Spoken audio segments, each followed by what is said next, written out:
Okay, sir. Good afternoon po. For now po, mag-install po tayo ng Sony Python. Open lang po natin 'tong browser na 'to, sir. Then search po natin Tony Python. Then click natin 'tong Tony Python for Beginners. Then Windows, click this 21 MB.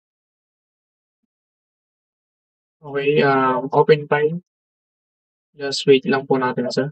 Then open file po. Just wait po. Then next, next, next. Then install. Um, Wait nga lang po pala natin 'to, sir, ng mga ilang minutes po. Minutes or tama po, minutes.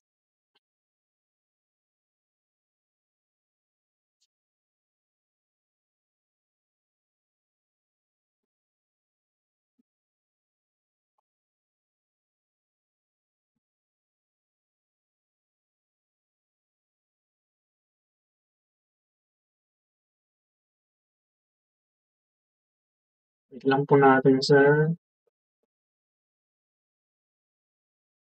Then pagkatapos po niyan, sir, click po natin 'tong finish. Then text na po 'yan.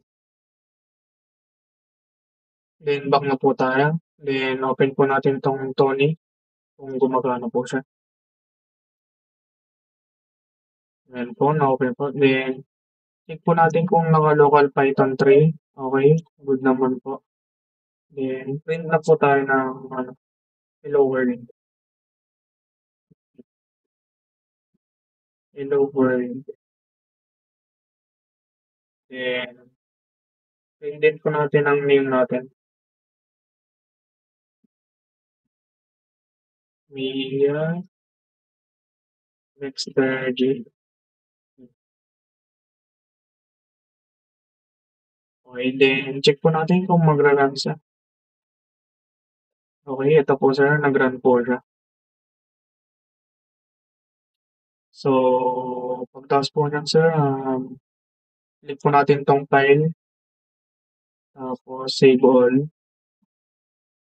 then pangalanan po natin.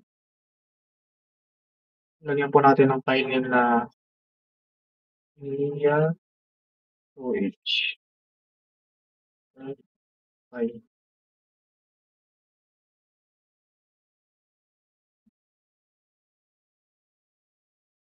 Yan po. Save.